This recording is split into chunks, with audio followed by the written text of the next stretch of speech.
امروز روزی 29 سپتامبر 6 سال از بسته شدن حزب نهضت اسلامی تاجیکستان میگذرد و میخواهیم در مورد این سنه برد و باخت‌های حکومت رحمانوف که پس از بسته شدن حزب نهضت اسلامی تاجیکستان آیا بردهای داشت، آیا تنها یعنی یک حزبی مخالف آرامی کشور بوده باشد حزب نهضت و مخالف پیشرفت دولت تاجیکستان بوده باشد پس از ممنوع اعلام کردن ریاست عالیش به زندان کشیدن رئیسان و دیگر افراد اعضای این حزب وادار کردن تا اینکه پناهنده و مهاجر در کشورهای دیگر شود. آیا وضعیت کشور بهبودی از نگاه اقتصادی، از نگاه اجتماعی، از نگاه سیاسی یعنی که چیزی در این یعنی که دولت ما پیدا شده است یا اینکه یعنی که به مانند همان بود؟ ولی استاد همین سوال ما است. سلامت باشید. به نام خداوند بخشنده و مهربان، به شما مسئولین برنامه اصلاح و به بینندگان شما، به همه مردم تاجیک شما بخیر میگم. و پیش از اون که به این سوال شما من مستقیما جواب بگویم، میخواستم یک کمی به عقب به تاریخ برگردیم و تاریخچه این حادثه ها را برایتان بگویم. بعد از اون بعد چند فکر و نظر رو وابسته به این سوال شما که آیا حکومت تاجیکستان از بستن حزب نهضت اسلامی تاجیکستان برد کرد و جامعه تاجیکستان در مجموع، ملت تاجیک، کشور و منطقه، یا برعکس باخت‌های داشت. و واقعا امروز یک در تاریخ نه تنها حزب ما بلکه در تاریخ ملت تاجیک یک روز بسیار غم انگیز است و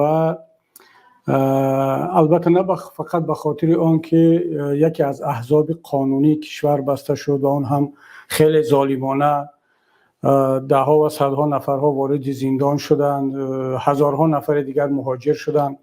فقط به این خاطر نه، به خاطر آن که واقعا هم ملت تاجیک کشور ما را و در مجموع منطقه را روبرو با بسیار از چالش ها کرد و در تاریخ ملت ما همچون یک صحیفه بسیار هم سیاه ثبت شد و تاجیکستان را از یک کشوری رو به انکشاف، رو به ترقی و کشوری که قدم به قدم به سمت دموکراسی، مردم سالاری و گوناگون حزبی و گوناگون اندیشه رفته ایستاده است، یک باره به یک کشور عقب مانده دیکتاتوری عصر میانگی تبدیل داد که در رهبری آن یک پیشوا هست و یک دیکتاتور است و با خانوادهش و با اطرافیانش.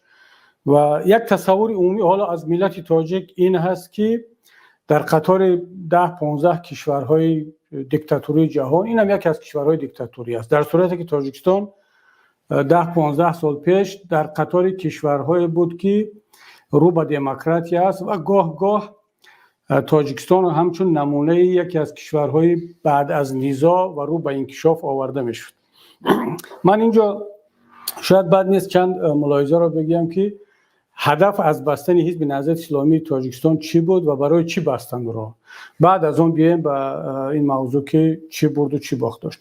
اگر یاد شما هموطنان عزیز باشد بینندگان محترم، بعد از صلح، بعد از امضای سازشنامه که البته امام علی رحمان نمیخواست که در تاجیکستان حزب نهضت اسلامی تاجیکستان فعالیت داشته باشد، ولی توسط مبارزه، جهاد، مقاومت این بالای او تحمیل شد و علاج دیگر نداشت که صلح کند و این را بپذیرد. اما بعد از آن که پذیرفت و این وارد کنستیتوسیا شد، این طلبات و حزب نهضت اسلامی تاجیکستان در جامعه به طور قانونی شروع به عمل کرد، وارد پارلمان شد. امام علی رحمان آمد از این وضعیت تلاش کرد که به نفع خودش و تا جای به نفع کشور هم استفاده برد که من فکر میکنم یک کاری درست هم بود. برای مثال در صحبت‌هایش، در سخنرانی‌هایش، در ملاقات‌ها با دیپلمات‌ها همیشه امام علی رحمان و دیگر نمایندگان حکومت هم، سفیرهای ما، وزیرهای ما، من که خودم عضو پارلمان بودم، در بسیار از نشست‌های بین‌المللی و ملاقات‌ها شرکت می‌کردیم. در اونجا میگفتن که وقتی که تاجیکستان تنقید میشد که در تاجیکستان دموکراسی به حد کافی نیست، حقوق بشر پامال میشود، اولین دلیلی که پرزیدنت تاجیکستان، وزیرها، وکیلها و نمایندگان، سفیرها می آوردن این بود که خب چگونه در کشور ما دموکراتیا نیست که حزب نهضت اسلامی تاجیکستان عمل کرده ایستاده است، یگانه حزب دینی در سابق شوروی در منطقه، در صورتی که در قزاقستان، در ازبکستان، در قرقیزستان، در روسیه، کشورهای دیگر احزاب دینی عمل نمیکنند، مگر این نشانه دموکراتی و مردمی بودن کشور ما نیست، مگر نشانه آن است که حزب‌های سیاسی بخصوص دیندارها در تاجیکستان آزاد هستند که حتی میتوانند حزب سیاسی تشکیل کنند، در پارلمان نماینده داشته باشند و این واقعا وزن تاجیکستان را در عرصه جهانی همچون یک کشوری نیم دموکراتی یا رو به دموکراتیا بلندتر میکرد، جایگاهش را بلندتر میکرد و انصافا باید گفت که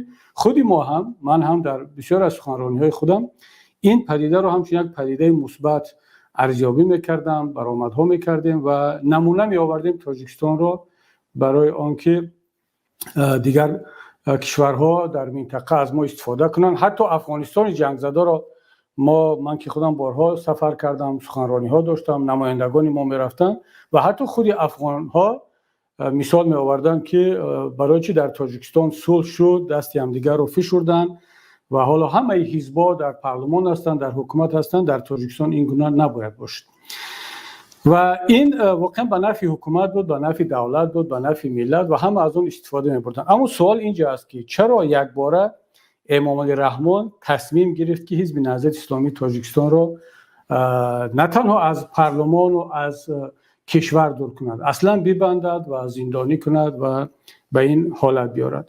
من فکر میکنم اینجا یک سبب اساسی است. البته اون چیزی که همه میدونیم که هدف اساسی همه دیکتاتور از اون جمله امام علی رحمان هم این به طور طولانی در قدرت باقی ماندن است، بعد امکان شود به پسرش بدهد یا به یک آدمی که منفعت‌های آنها را تهدید نکنند. برای مثال در قزاقستان حالا یک نفر را آوردن به حیث رئیس جمهور در یک مشورت و معامله داخلی که دیگر اون پرزیدنت نو آمده منفعت‌های پرزیدنت قبلی رو حمایت میکند و نظربایف حالا دوره پیری میراند به حیث رهبری معنوی یا لیدری قزاقستان، اما پرزیدنت یک کسی است که با او منفعت‌های او را یعنی نادیده نمیگیرد. در بعضی کشورهای دیگر نه، چون به هیچ کس باور ندارن، حتی به اعضای کمانده خود تلاش میکنن که فرزندان خود را بیارن همچون میراثبر. از اون جمله در تاجیکستان هم همین بود و وقتی که این برنامه رو امام علی رحمان کشید که تا آخر عمر در قدرت میماند، بعد به یکی اعضای خانواده میدهد، اون نگاه کرد که در صحنه کیا هستند، کی میتواند به این خلل برساند و اینجا دیگه مسئله دین، حزب دینی، غیر دینی، دنیوی نیست، اینجا مسئله قدرت است و دید که نه در صحنه میتواند به این کار زید سعید و خلل برساند، او را زندانی کرد. دید که غفار میرزایوف به نمایندگی از کلاب میتواند خلل برساند، یعقوب سلیموف به نمایندگی از مردم کلاب، فرانت خلقی که اونها هم جنگیدن، اونها هم تلاش کردن، فقط رحمانوف نه، اونها هم با سلاح وارد دوشنبه و تاجیکستان شدن و حزب کمونیست را دید که میتواند یک رقیب باشد، شبدالوف را هم از پارلمان بیرون کردن و حزب را پراکنده کردن، حزب دموکرات را محمد روزی اسکندروف را و کسی فکر میکند که حزب نهضت اسلامی تاجیکستان را تنها به خاطر اسلامی بودنش یا حزب دینی بودن از صحنه دور کردن، این غلط است. برعکس این به فایده خود رحمان بود که در همه جا تعریف میکرد، در همه جا این را همچون نمونه می آورد. در کشورهای عربی و مسلمانی میگفت که ما هم مسلمانیم، حزب اسلامی داریم. در کشورهای اروپایی میگفت که ما هم دموکراتیم، چون که یکی از نشانهای دموکرات وجود حزب نهضت است. اما وقتی دید که تهدید به قدرتش هست، دیگه فرق ندارد اون کبیری هست، محمد روزی اسکندروف است، زید سعیدوف است، حزب دموکرات است، حزب نهضت، حزب کمونیست است، اون را باید از صحنه بیرون کند. شما اگر دوستان عزیز یادتون باشد سال 2009 در تاجیکستان سیمپوزیوم بین المللی امام ابو حنیفه برگزار شد. البته من در یک صحبت دیگر هم گفته بودم که خود ایده بنده بود. من نامه نوشته بودم به اکادمی علم ها، با مرحوم دینار شایف صحبت کردیم، بعد ایشان توصیه داد که به دستگاه رئیس جمهور بنویسم و این فکر آن که ما باید میراث و افکار و اندیشه امام اعظم رو زنده کنیم در مقابله با رادیکالیسم و افراطگرایی دینی و این اندیشه های معتدل و سازنده امام ابو حنیفه، باید این خالیگی رو پر کند و نامه نوشتم و نامه در ارشیو اپارات پرزیدنت هم هست. متاسفانه در ارشیو ما بود، ما که دیگر بیرون رفتیم، حالا ارشیو در دست امنیت است یا مقامات دولتی، ما دسترسی به این نسخه نامه نداریم، اما حتما که در ارشیو حکومت هست. ما در اونجا گفتیم که باید در یک سطح بین المللی این چاره‌بینی برگزار شد و حکومت هم امام علی رحمان هم بعد تحلیل دید که واقعا این به نفع تاجیکستان و به نفع خودش هم هست، این کار رو انجام داد. البته در هیچ جا اعلان نکردن که این تشبوسی کی بود و حتی ما را دعوت هم نکردن و حتی اولین کتاب تاجیکان درباره امام ابو حنیفه که از طرف استاد محمد شریف مزداده نوشته شده بود، آثار و حیات امام ابو حنیفه، اون رو هم نشر نکردن. به هر صورت این سیمپوزیوم برگزار شد سال 2009 و سال 2010 انتخابات پارلمانی برگزار شد. اینجا نکته خیلی مهم است دوستان اهمیت بدهند. در انتخابات پارلمانی بدون شک حزب نهضت اسلامی تاجیکستان پیروز بود. ما اکثریت آرا را گرفتیم. این را من تنها نمیگم که رئیس حزب هستم، این را پروتکل های امضا کرده کمیسیون انتخاباتی میگن، اون که در دست ما نسخه هاش هست، بعد اون پروتکل ها رو عوض کردن با سپارش دوشنبه و دیگر پروتکل ها رو آوردن نشان دادن، اما نسخه اولی پروتکل ها در اون کمیسیون هایی که حالا فرمان دوشنبه به آنها نرسیده بود به دست ما دادن نسخه‌اش رو. در اونجا معلوم است، مشخص است که حزب نهضت اسلامی تاجیکستان اکثریت رأی رو گرفته بود. بعد ما این پروتکل ها رو سیدی کردیم و برای ارشیو نگه داشتیم. اما وقتی که امام علی رحمان دید که انتخابات مردمی رو باخت و حزب نهضت اسلامی تاجیکستان پیروز شد، او یک فکر کرد، یک فکر خیلی غلط داد. به این نتیجه رسید، شاید مشاوراش گفتند، شاید اکسپرت ها با او گفتند که آنه که حزب نهضت اسلامی تاجیکستان در انتخابات پارلمانی پیروز شد نتیجه همون سیمپوزیوم 2009 بود درباره امام ابو حنیفه، چون این سیمپوزیوم جامعه تاجیکستان را گویا بیشتر به سمت دین برد، دیندار کرد و نتیجه همین شد که نهضت اسلامی تاجیکستان فایده بیشتر از این سیمپوزیوم ابو حنیفه و سال امام ابو حنیفه به دست آورد و در انتخابات پیروز شد. در صورتی که تحلیل اکثری کارشناسان از آن جمله خود من در این است که نه اینکه سیمپوزیوم امام ابو حنیفه یا اینکه بلند برداشتن جایگاه دین، جایگاه مذهبی ابو حنیفه و حنفی در جامعه باعث پیروزی ما شده باشد، بلکه برنامه ما بود. از یک طرف که ما یک برنامه بسیار خوب سیاسی و اقتصادی را پیشنهاد کردیم، در داخل حزب جوانگرایی کردیم، چهره‌های جدید را آوردیم، با مردم بسیار ملاقات کردیم، رفتیم به منطقه، از بدخشان شروع کرده تا زرافشان و تا ختلان و ملاقات ها کردیم و مردم از یک طرف برنامه ما را پسندید، کادرهای ما را شاید پسندید، از طرف دیگر از در سر قدرت ماندن یک حزب، یک شخصیت به طور طولانی یک کمی خسته شد. در تمام دنیا همین است که یک نفر اگر در حکومت بیشتر بماند هم از او خسته میشوند، از اون جمله از حزب حاکمی تاجیکستان، از پرزیدنت و از دیگرها هم. این بود که مردم آمد به حزب نهضت اسلامی تاجیکستان رأی بیشتر داد. اما تحلیل های جناب رحمانوف، امام علی رحمان و اطرافیانش این بود که سبب اصلی در آن است که بیداری دینی در جامعه بیشتر شد و گفتن که این اشتباه ما بود که ما سال امام اعظم برگزار کردیم و سیمپوزیوم بین المللی کردیم و اون پروتکل 3220 روی کار آمد، قبول کردن با امضای خود امام علی رحمان که دیگر علیه دین، علیه مسجد، علیه مدرسه و از اون جمله حزب نهضت و علیه علما و مشایخ مبارزه آغاز شود به همه دستور داده شد و از همون وقت شروع کرده دیگر در برنامه مبارزه علیه دین، علیه اسلام و علیه حزب نهضت اسلامی تاجیکستان دستور کاری تمام ساختارها قرار گرفت با سپارش خود امام علی رحمان. و شما دیگر دیدید که حتی 2 روز پیش 3 روز پیش هم دوستان یک نوار رو پخش کردن که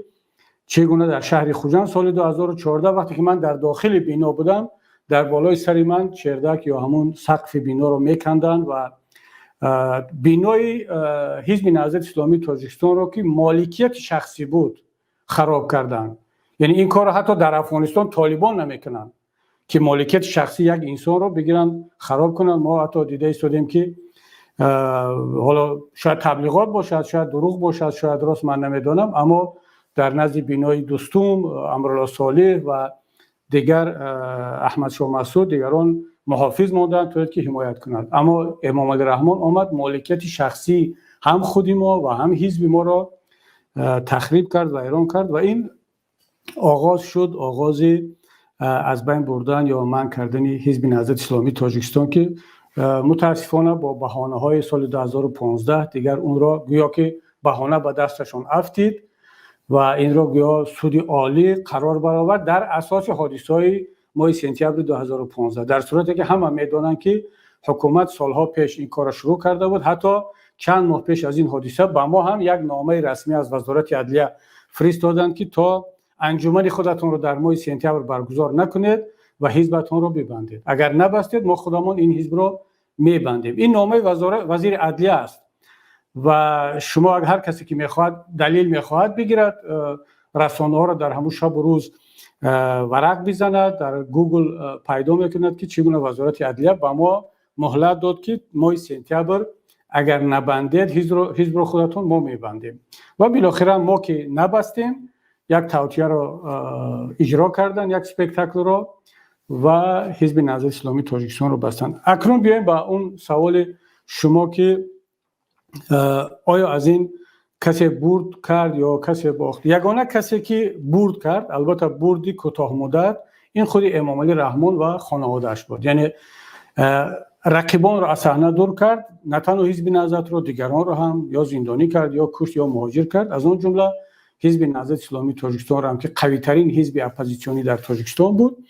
و بردشان همین که حالا در سر قدرت هستند و احتمال دارد که باز بتوانند یکی دیگر رو از خانواده به سر قدرت بیارند و خودش را پیشوا اعلام کرد بدون آنکه در پارلمان یک نفر زیر باشد. کنستیتوسیون رو تغییر داد. اگر حزب نهضت اسلامی تاجیکستان در داخل کشور می بود و من اعضای پارلمان می بودم، مثل پیشینه باز مخالفت میکردم، همونطوری که با مسائل های اساسی ملی مثل پولکی کردن راه و قانونی تنظیم یا اینکه قانون درباره دین، مسئولیت پدر و مادر، اینها را من مخالفت کرده بودم در بسیاری از موضع گیری هایی که بر ضرر ملت هست و او میدانست خوب که من اگر در پارلمان باشم یا حزب نهضت اسلامی تاجیکستان در داخل کشور باشد، حتی شبدالوف اگر در پارلمان باشد، دیگر حداقل یک آواز دو آواز زید خواهد بود.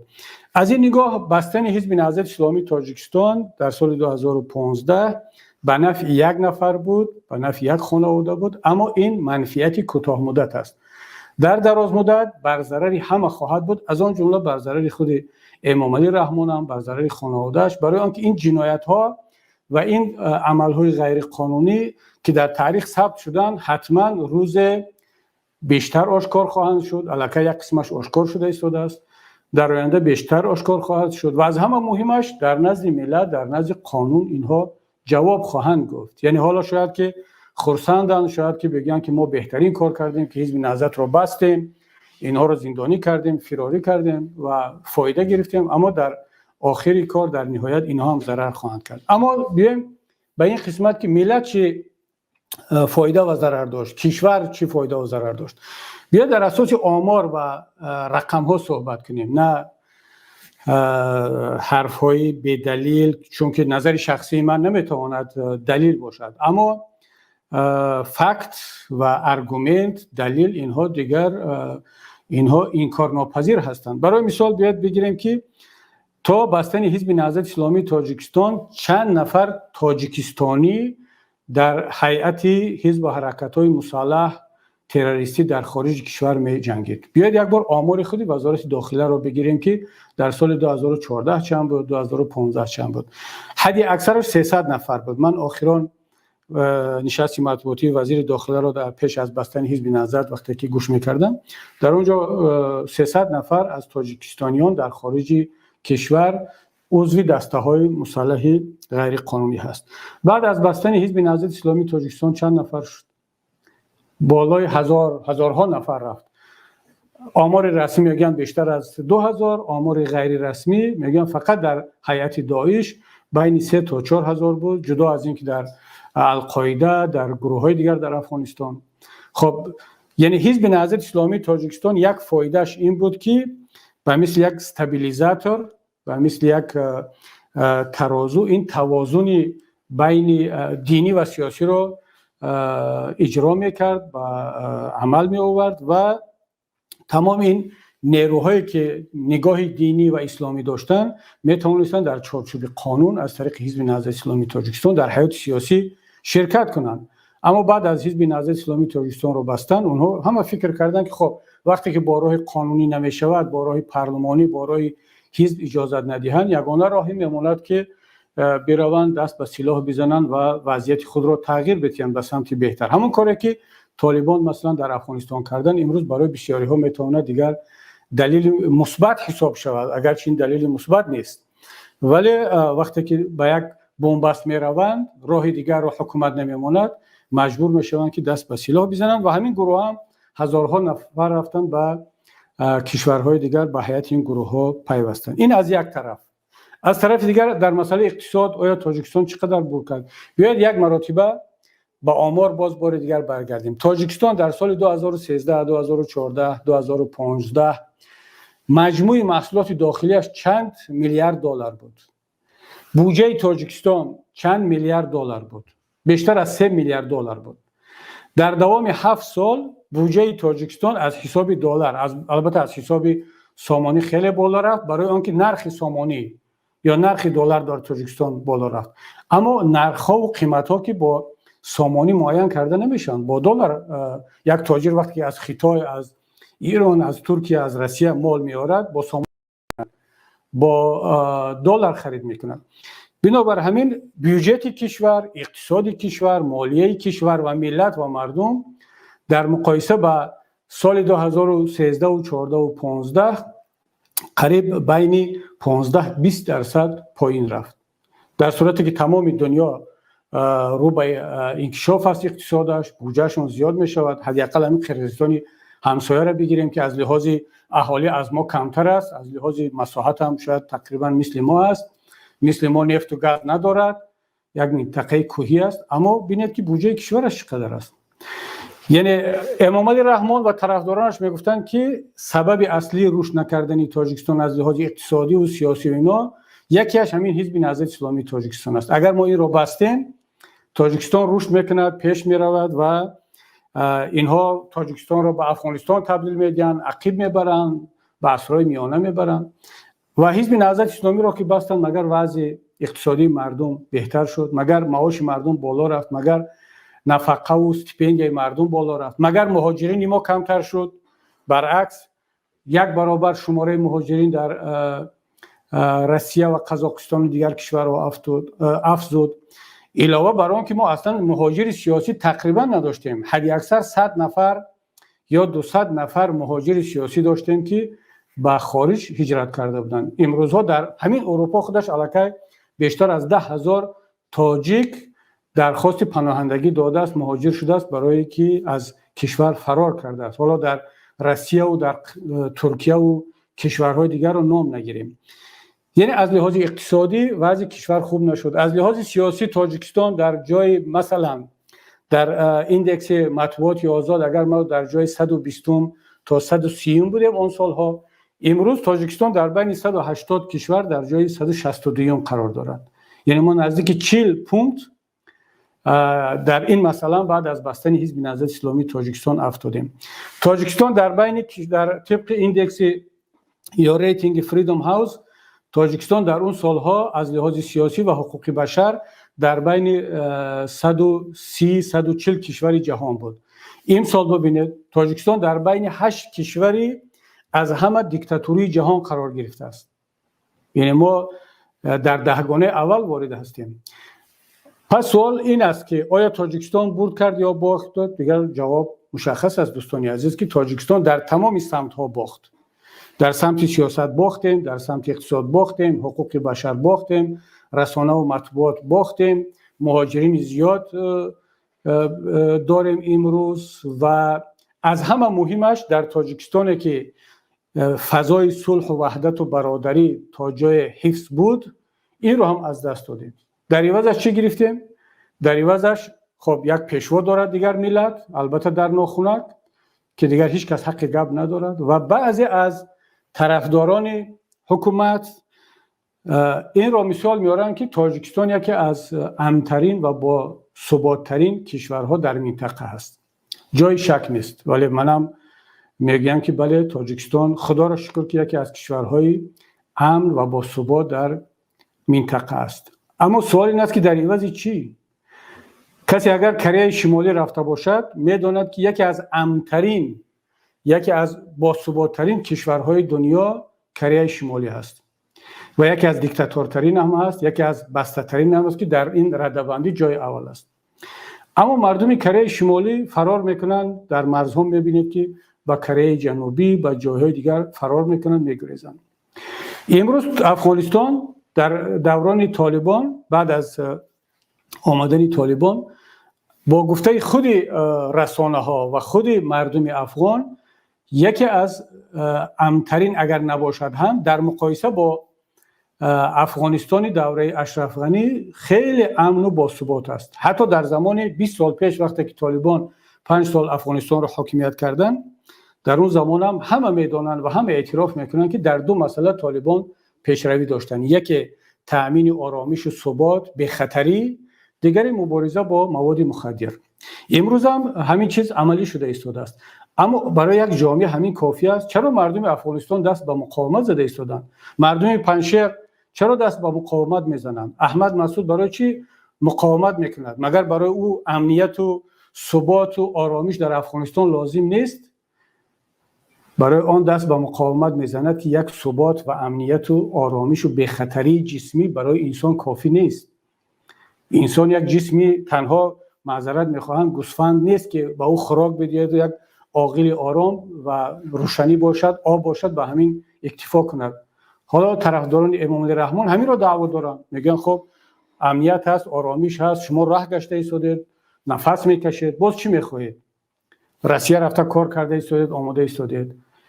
خب اگر همین گونه امنیت و آرامش کافی می بود، در افغانستان باید اصلا جنگ نشود، باید اصلا مقاومت وجود نداشته باشد، باید اصلا هیچ کس از احمد مسعود پشتیبانی نکند، بلکه احمد مسعود را بگن که خودت ضد امنیت هستی، ضد آرامش و ثبات در افغانستان هستی، برای اینکه طالبان امنیت و ثبات آورده ایستادن. اما ما چرا جامعه جهانی از آن جمله تاجیکستان هم، ما تاجیکان همگان گفته ایستادیم نه، انسان فقط با امنیت و به خطری و با خوردن زنده نیست. انسان آزادی میخواهد، انسان کرامت میخواهد، انسان مشارکت میخواهد. وقتی که حکومت همه شمول میگه معنیش چی است؟ یعنی همه در آن شامل باشن، احساس کنن که ما هم در این حکومت هستیم. اما در تاجیکستان آیا حکومت همه شمول است یا حکومت عائله شمول؟ آیا همون چیزی را که امام علی رحمان برای افغانستان طلب میکنه در خودش هست؟ خب طالبان هم چند تاجیک را آوردن، چند ازبک را آوردن، اعضای حکومت جدیدشون کردن. مثل که امام علی رحمان هم شاید نمیدونم یگان ازبک، یگان قرقیز و یگان روس زبان هست یا نیست، من فکر نمیکنم که باشه. حالا از منطقه های دیگر هم یک بدخشانی، یک رشتی، یک خوجندی رو آورده است، در اونجا مونده است. دقیقاً مثل که طالبان چند نفر از طرفداران خودشون رو از قوم های دیگر آوردن. اما مردم افغان میگن این کافی نیست، جامعه جهانی میگه کافی نیست. پس اینجا مقاومت، مبارزه به همین خاطر است و حزب نهضت اسلامی تاجیکستان هم دقیقاً همین چیز رو میخواست و یکی از سبب‌های اصلی بسته شدن ما و بسته شدن دیگر احزاب و زندانی شدن هم همین است که ما از امام علی رحمان طلب کردیم که ما فقط مسئله نیست که ما کار برویم بیاییم و زنده باشیم، ما میخوایم در حیات سیاسی شرکت داشته باشیم، انتخاب کنیم، انتخاب شویم. اگر مردم ما رو انتخاب کند در یک انتخابات آزاد بیایم سر قدرت حاکمیت کنیم مثل که شما حاکمیت کرده ایستادید.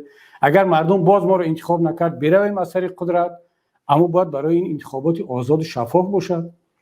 و همین مشکلات بود، همین مسئله ها بود که ما در میان میگذاشتیم و همین چیز سبب شد که حزب نهضت اسلامی تاجیکستان را بستند، برادران را زندانی کردند، قسم دیگر را مهاجر کردند و امروز یک تاجیکستان مانده است با یک بودجه بیشتر از 2 میلیارد دلار که پایین ترین بودجه در جهان هست برای یک کشور، برای یک حکومت، و یک پیشوا دارد ملت، یا که یک رمه باشه در اونجا که نیاز به پیشوا داشته باشد. خب اگر همین کار را باز تکرار میکنم، شما در دل خواه کشور مردم راضی شوند، شما اگر در همین افغانستان هیچ کس مقاومت نکند، و همه بگن که فقط همین ثبات باشد و آرامش باشد. طالبان هم شاید سالهای طولانی حاکمیت کنند، بودجهشون از تاجیکستان زیاد می شود و شاید یک خیابان در کابل نه، خیلی که یک خیابان رودکی در دوشنبه ساختن همه جهان را نشان میدن که ما پیشرفت کردیم. شاید در افغانستان ده ها خیابان ساخته شد. اتفاقا اون پیشروی که افغانستان کابل در این 20 سال داشت تاجیکستان نداشت، در نه 70 سال شوروی نه در این 30 سال دوران استقلالیت. اونقدر ماهواره ها، اونقدر تلویزیون های مستقل، اونقدر آزادی دموکراتی که هنوز هم مردم افغانستان با اون حس آزادی خواهی که در این 20 سال پیدا کردن هنوز هم زنهاشون تظاهرات میکنند و ضد طالبان و ضد همه برای حقوق خودشان مبارزه میبرند. این نتیجه و تاثیر همون 20 سال گذشته است که متاسفانه در تاجیکستان ما این چیز اصلا از بین رفته است. حالا دوستان گرامی اینجا دیگر صحبت طولانی شد یک کمی، ولی چون سوال خیلی مهم بود و امروز هم سالگرد یا روزی بسته شدن حزب نهضت اسلامی تاجیکستان است و بعد نبود که یک بار یادآوری کنیم این روزها را و به مردم به ملت بفهمونیم که چرا حزب نهضت اسلامی تاجیکستان بسته شد. اما این را بدانید که یک حزب برای ملت، برای کشور است، برای مردمش است و حزب چیزی مقدس نیست که حالا روی صحنه اومد یا بسته شد اون دیگر همچون یک پدیده مقدس باشد. نه، حزب هم یک وسیله هست و یک وسیله مبارزه سیاسی هست. مهم که مبارزه ادامه دارد. حزب بسته شده است، آرمان‌های حزب، افراد حزب و هدف‌های حزب که در برنامه حزب اعلان شده بود، ایمان به خدا، صداقت به وطن و خدمت به مردم، این سه شعار اصلی حزب نهضت اسلامی تاجیکستان بود. امروز هم این باقی هست انشاءالله و تا وقتی که پیروزی به دست می آید، استقلالیت واقعی به دست می آید و یک حکومت مردمی تشکیل می شود، ما مبارزه خود را ادامه خواهیم داد، چه از طریق یک حزب رسمی در داخل کشور باشد، چه از طریق مبارزه ها از خارج و این کاری که امروز کرده ایستادیم.